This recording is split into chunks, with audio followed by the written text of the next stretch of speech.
It's midnight at the Shady Oaks apartment complex. A resident is walking back to his apartment when suddenly he's shot by an unidentified man. I could have sworn I heard a gunshot or a firecracker, and I'm not sure which one. When police rush to the scene, they're immediately faced with a barrage of gunfire targeting anyone who moves, and no idea who or how many shooters are active, all while dozens of innocent lives are at fatal risk. More shots being fired right now. Just calm down. What kind of injury do you have? It's a gunshot. Okay. Who shot you? I don't know. Go get her. I'm gonna get snipers put up on the east side. Yes. Get over here! Get over here! Get down on the ground now!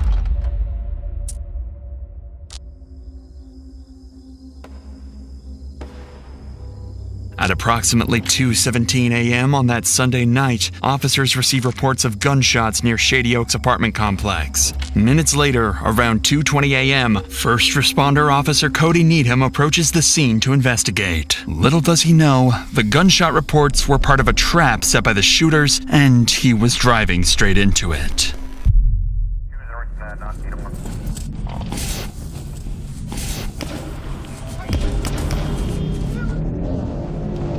I think I've been shot. Moments after entering the parking lot, Officer Needham is struck by a bullet as multiple shots rang out and immediately radios nearby officers for backup. I'm going to the hospital. Dispatch, let ER know I'm coming. There was a rapid succession of shots. Do you know where it came from? It's back by Shady Oaks. There were more shots back by Shady Oaks. Okay, we need to get a perimeter around this building. Multiple units nearby are now en route to Shady Oaks. However, the scale of police response will soon grow much larger, as officers realize the severity of the situation and the danger posed to the civilians. But for now, as backup units head towards the scene, Officer Needham speeds towards the hospital, still uncertain how severe his injuries are. I think I've been shot. Yep, come on in. I don't know what the Go in this room right over here.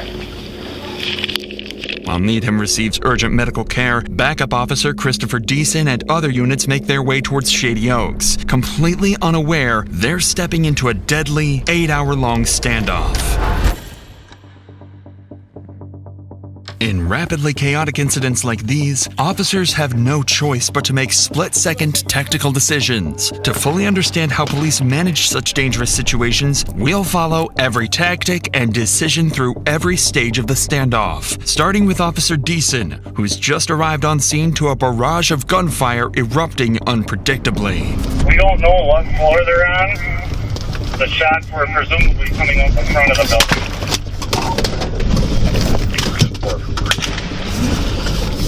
More shots being fired right now.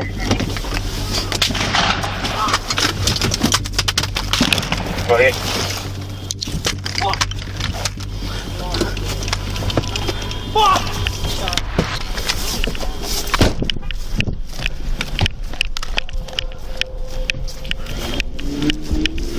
You being shot at? You okay? Just calm down. Calm down. I only have a pencil. I didn't get hit. Phone calls. What? Well, is that your car? Mine over there, yeah.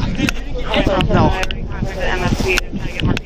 Officer Deason and other responding officers quickly take position behind a water pump house, located near the parking lot on the west side of the complex. But there's a more immediate worry weighing on the officers. Many civilians remain unaware and exposed, and every gunshot could mean another innocent resident being targeted. With dozens of innocent lives at stake, Officer Rasmussen and Tim Harves arrive near Deason's location on the west side, positioning themselves nearby to help scan the area and pinpoint where the gunfire is coming from.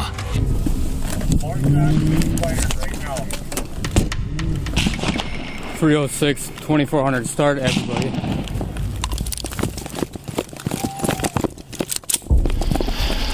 As soon as as I got around the corner out here, he started shooting at me. Me and Decent pull up here. It was what, 3-4 shots? Yeah. And when I pulled up here before, we got shot at before. So somebody's shooting out the window of the building. Chris, can you come over here?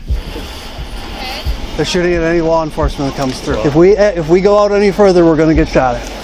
If this is an active shooter, we need to get a team ready. We need to probably start dealing with it.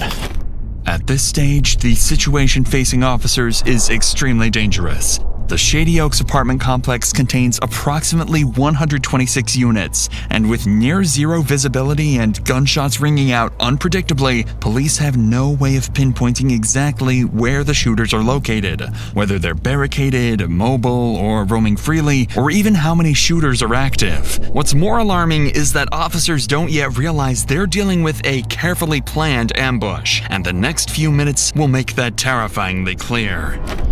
We want to get eyes on the building. We need to get cars there. We need to get back over here, right?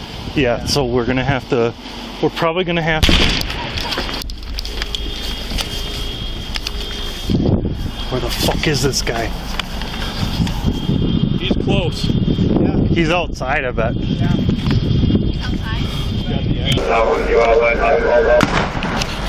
Okay. He's running across! You see him? Yeah, watch it. He's running. Where? Where is he running to? North or He south? ran that way, he ran that direction. Somebody Running ran. south. I don't know if you got shot at or what, but someone just ran across the back lot. He's running. Towards the back lot. To the south. I don't know if it was him or someone that got shot at. Someone Correct, they ran out here in that direction. Did you not see No, they're behind the trees here. Other side of the trees. What? Is that, you think that's a high-powered rifle? Something high. Just calm down. Do not bowl me over. Shot at this house. It's coming from the front of the building. It impacted the road on the Little Fourth. One of the shots officers just heard was aimed at a resident who stepped outside the building, completely unaware of the active threat. He was struck and immediately ran away. With danger escalating and officers still unsure how many shooters they're dealing with, or even where the next shot might come from, their immediate focus shifts to two critical priorities. First, identify and engage the source of the gunfire. Second, secure the perimeter and evacuate civilians inside and outside the building to prevent further casualties. However, officers still don't have a key to access the building from any side, adding a major complication to their plan. So, to move forward, Officer Deason and Harves formulate a tactical plan. One group remains in position, carefully engaging and distracting the shooters to pinpoint their exact locations and number. Meanwhile, a second group cautiously moves around the perimeter, evacuating civilians from areas exposed to gunfire. It's important to understand that incidents like these are not only traumatic for the officers working them, but they can often have the same effect on people simply watching these videos behind a screen, just like you. If you have ever felt that you need help with mental health, you should know there are always people you can reach out to. Before I started this channel, I struggled with anxiety every day. I'd record videos, then delete them because I thought they weren't good enough. Therapy changed that. It gave me the confidence to finally start uploading. Finding the right therapist, though, was hard. I went through several before one clicked. That's why I've partnered with BetterHelp, the sponsor of today's video. BetterHelp makes it easy for you to find the right therapist for you. Fill out a questionnaire and you will match with a therapist in as little as a couple days. With their 30,000 licensed therapists, you can easily switch therapists anytime at no extra cost if it's not the right fit. A therapist will listen, ask questions, and help you see things from new perspectives. They can give you advice and techniques to make positive changes in your life. With over 9,000 reviews and a 4.3 rating on Trustpilot, BetterHelp is a platform you can trust. Click the link in the description or go to betterhelp.com/DrInsanity and get 10% off your first month of therapy. With that said, let's get back to the scene. The evacuation team is about to spread out and begin sweeping the west side of the perimeter. With the shooter's identities still unknown, they have to treat everyone they encounter as a potential threat. Come here. Hey, come here. You have a key fob to the building? Yes, sir. Okay. Are you okay? Yeah, motherfucker, was shooting him. You're shooting me. I took off the sidewalk and said, oh, the those kids that live up the president, bro. Say something. I heard it. I was standing in my kitchen doing it. Here, go back to your car. Now. It's the second floor. So you think it's the second floor? I'm pretty sure it's the second floor on the far side. Okay. Go back to your car. Stay in there, okay? Officer Rasmussen manages to clear this first encounter with a resident safely. But as he moves further into the parking lot, he spots someone he believes might be one of the shooters.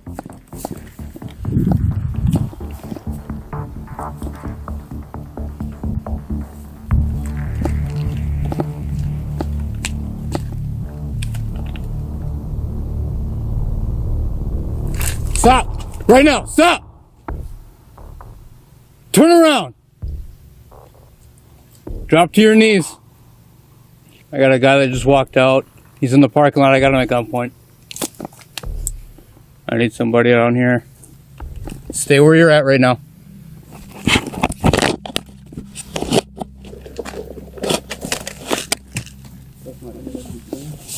Okay, we got somebody shooting from your building right now. Okay. Okay. Okay, take him. Go to him. Stop. Ma'am, come here. Come here. Come here. It's police department. Come here. There's somebody shooting from your building right now. Okay? So keep your hands out of your pockets, please. I'm sorry. Go to that red car over there. Okay. Go. The individuals turn out to be residents, completely unaware of the danger they've just narrowly avoided. But Rasmussen's attention quickly shifts towards two more residents exiting from the back of the building, one clearly injured and struggling. Keith, you got up in the building? This way. This way.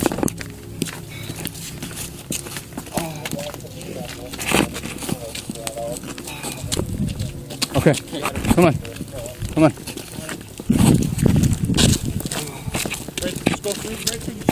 Okay, right here.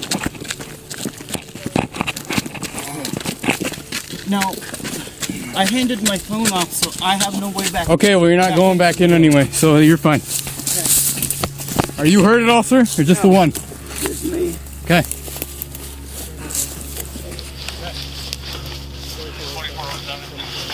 I'm right here. Okay. That light pole right there. The light. Okay. What kind of injury do you have? It's a gunshot. Okay. Who shot you? I don't know. I come out that door we just came out of, was facing that way, and that's when I got shot. Okay. Come right over here, sir. Just hop right into the back seat on that side. One of the civilians encountered by police is Shady Oaks resident Daniel Thorpe, the same person officers spotted running away earlier after being targeted by gunfire. Daniel is now the second confirmed victim following Officer Cody Needham. Unfortunately, they won't be the only casualties as the night continues. Okay. She has been hit. Get over here! Get over here! Get down on the ground now! By now, multiple SWAT teams have been requested to assist with the situation, but Daniel's close call underscores just how deadly the situation remains for the countless residents both inside and outside the complex. Many of them are still going about their night, not even realizing they're in any danger. Thankfully, Officer Rasmussen gained crucial intel from the woman he encountered outside the building. According to her, the shots appeared to originate from an apartment on the front side of the building, possibly on the second floor. But most importantly, she provides the officer with a key to access the building. With dozens of innocent lives still at risk, police urgently need to devise a plan to infiltrate the building and evacuate residents before the shooters have a chance to move positions, or worse, start targeting residents door to door. If the next steps aren't executed perfectly, the consequences could be catastrophic. With this in mind, Officer Tim Harves repositions to a parking lot near Giant Wash Skyline Express just southeast of Shady Oaks to meet with command, await incoming SWAT teams, and strategize their next move. We haven't been able to get... They were thinking maybe like second floor, but now Chris is saying there's movement on 7th, but there's movement all over. If you watch those windows, nobody's identified where or who. Once I get more SWAT bodies in, I'm going to start forming up some perimeter teams to take over on perimeter. I'm going to get snipers put up on the east side. Yes, yeah. So that they can kind of get all the eyes on. shots have been coming from the front of the building. By this stage, police have gained important but conflicting information about the shooters. Witnesses indicate activity on the second floor at the front of the building, yet Officer Deason's group has reported suspicious movement higher up, possibly as high as the 7th floor. With these conflicting reports, the situation remains risky and unpredictable. So, to gain some control, multi-jurisdictional SWAT teams are now en route to help secure the building's perimeter, deploy snipers, and infiltrate the complex to evacuate civilians trapped inside. In the meantime, Officer Christopher Deason and his group continue to hold a critical position at the West End, actively scanning the building to pinpoint how many shooters they were dealing with and their locations. Shots fired, shots fired. Well, it was about 10 minutes. Yep. Just moving on to Southwest Corner. I'm sure it's actually on 1 or 2. Correct. Correct. Some are moving towards this.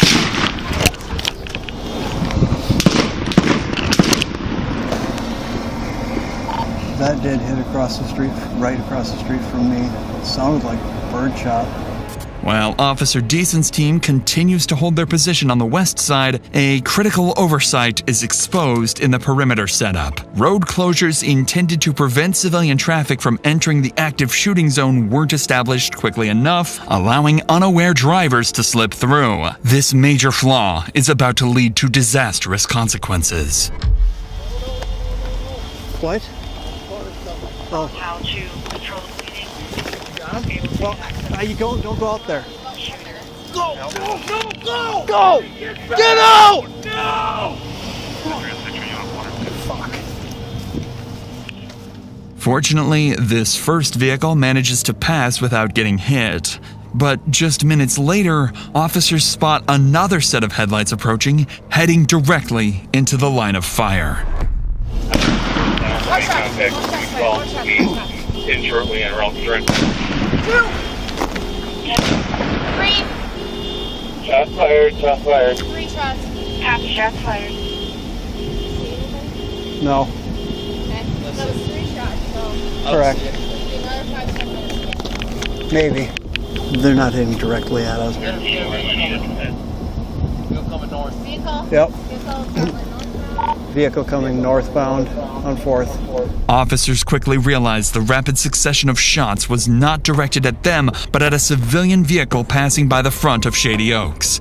After being hit, the driver continues forward, eventually stopping on the west side, still within the active firing zone, but close to where officers are positioned. That's when they hear the driver's disturbing screams.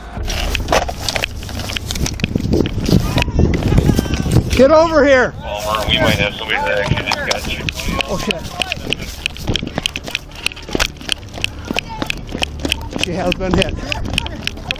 I know, come on. Let's go. Fucker, I should have known. Do you have a tourniquet on you? Yeah. Okay. I think it's just through and through. Shine your light. How my girlfriend? Yeah, we can't get up there right now. We cannot get up there right now. The injured driver was struck in the leg and is rapidly losing blood. Officers quickly apply a tourniquet to control the bleeding and stabilize him until he can be transported to the hospital. But before they can even catch their breath, another serious problem appears. Other residents and civilians continue to pass close to the active firing zone, oblivious to the lethal danger surrounding them. That's when Officer Deason spots something alarming. Someone riding on a bicycle is suddenly seen riding straight through the active firing zone, heading directly towards officers. This guy is leaving on a bike right now. You can stop that guy on the bike. Get your hands up. Get over here. Get over here. Get down on the ground. Get down on the ground now. I am! What the fuck? We got people shooting out of that building at us. Shit. We don't know if it's you yet. No, sir. We don't know that yet. Okay. We got him proned out right here. We're checking him. I didn't hear no gunshots. Are you kidding? You guys scared the fuck out of me. How do you think we feel? Well, I didn't know there was people shooting each other. What's happening over there? Get them to crawl over here. What's happening over there? Get over here. Okay, crawl. Crawl over here. Come up by the building here where you're safe. All right, put your hands down again. We just had somebody get shot out in the street from here. You have anything on you? No, sir. Can you take the bags off me, please, so you can look at? You can search me if you take the bags off. This bag just has a hammer and some tools. Okay, it's not him, obviously. Stay down. Okay, it's obviously not him.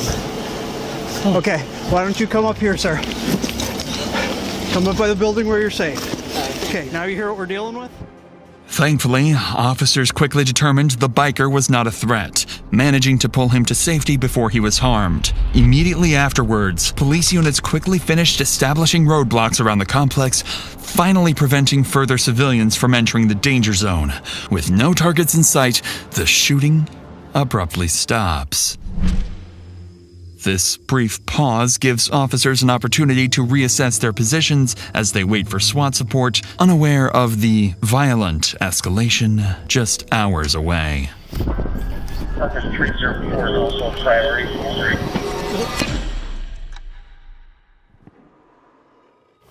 Do you think it's gone quiet because he just hasn't had anything to shoot at? Yeah, possibly.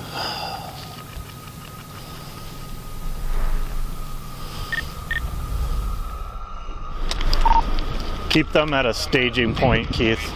We have an armored vehicle on scene here. We'll be sending over, I believe.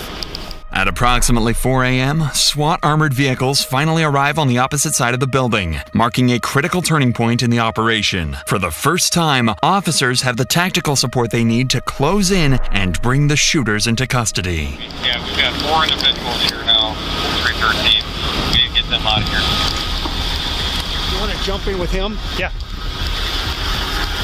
All right, we're coming. Thanks for coming.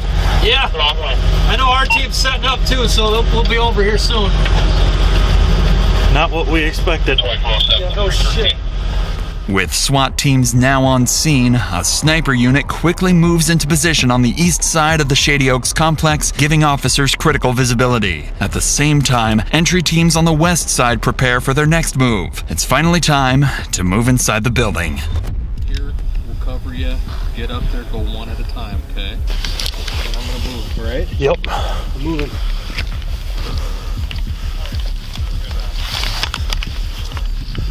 We're by the dumpster where you were. What's your 20?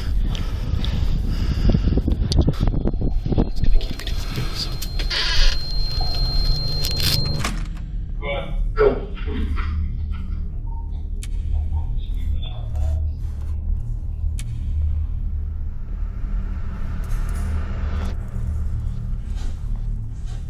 You gotta get out of here, just walk down that way, great. After carefully evacuating ground floor residents over the next 2 hours, SWAT teams successfully secure the lower levels, ensuring the shooters have no path to escape. As the sun rises over Shady Oaks, police gain a critical advantage: daylight. With improved visibility, they deploy drones overhead, giving officers a clear, real-time view of the complex. As the drone hovers above Shady Oaks, officers notice movement on the 3rd floor. Someone barricaded near a window in apartment 303. Snipers positioned across the street quickly adjust their aim towards the apartment, while officers remain on high alert, knowing other suspects could be hidden throughout the building. Over the next hour, tensions escalate as the barricaded shooter fires and destroys a police drone monitoring his position. At around 8 a.m., negotiation teams attempt to make contact, urging the shooter to surrender peacefully. But despite repeated attempts, he refuses to respond. By 10 a.m., after over 8 hours of standoff and with peaceful options exhausted, an armored SWAT vehicle pulls up directly into the shooter's line of sight, preparing to launch enough tear gas canisters to saturate the entire apartment.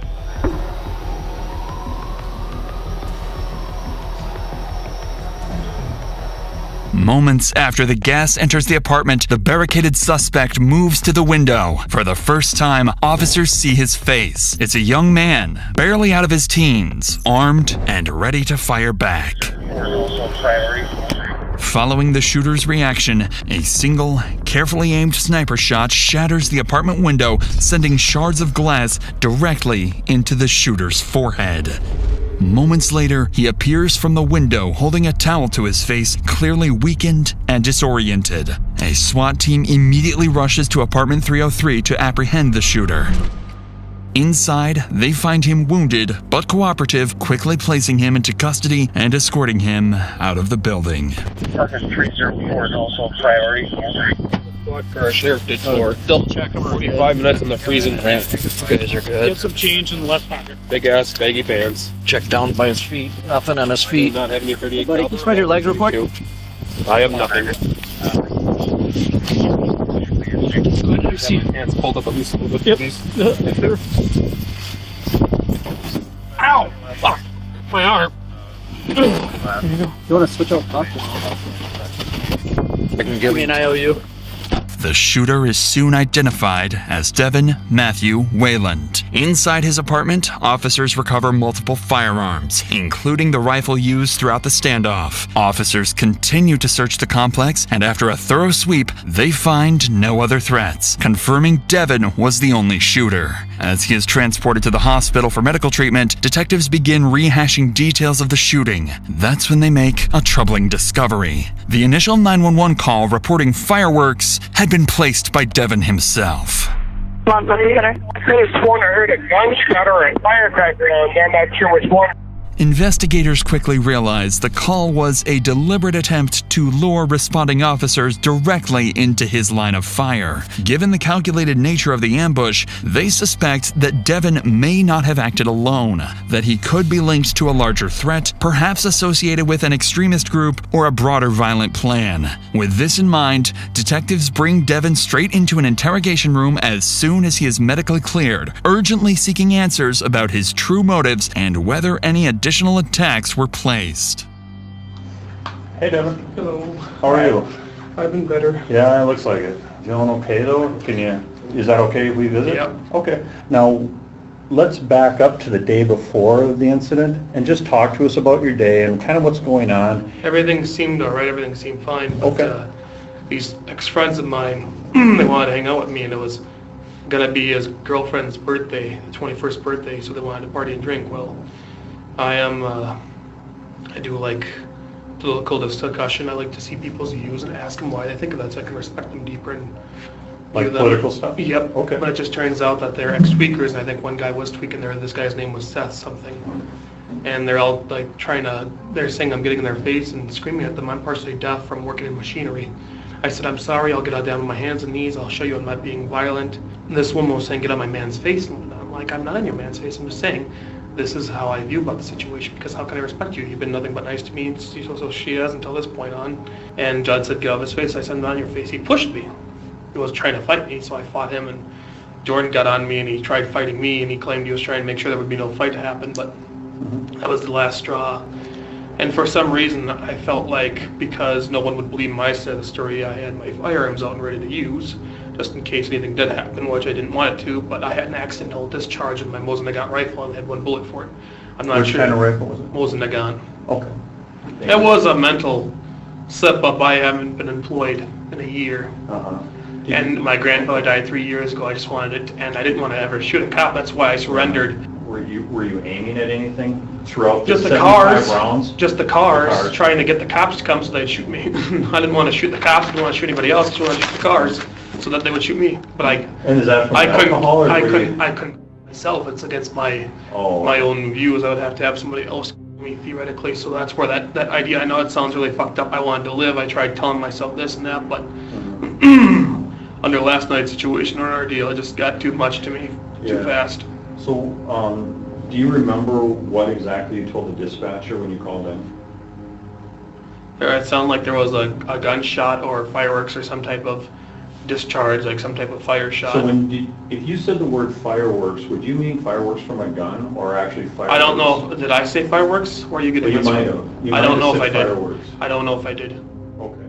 Perhaps the most striking thing about Devin's confession is his description of feeling trapped between a desperate wish to die and an inability to harm himself, a psychological state commonly known as suicide by cop, where someone intentionally provokes law enforcement into using deadly force to end their own life. Following the interrogation, detectives determined that Devin Wayland acted alone, ruling out connections to any larger extremist groups. Devin admitted to intentionally provoking police to respond with deadly force, driven by anger and humiliation after an earlier confrontation at a party. Thankfully, the 3 victims wounded in the shooting, including Officer Cody Needham, would ultimately recover from their physical injuries. When Devin's case reached trial, Minnesota's Court of Appeals rejected the argument that his actions were solely driven by suicidal intent. Although Devin claimed that provoking police into shooting him was his primary goal, the court found his broader actions of repeatedly firing at officers and civilians to clearly indicate a deliberate intention to kill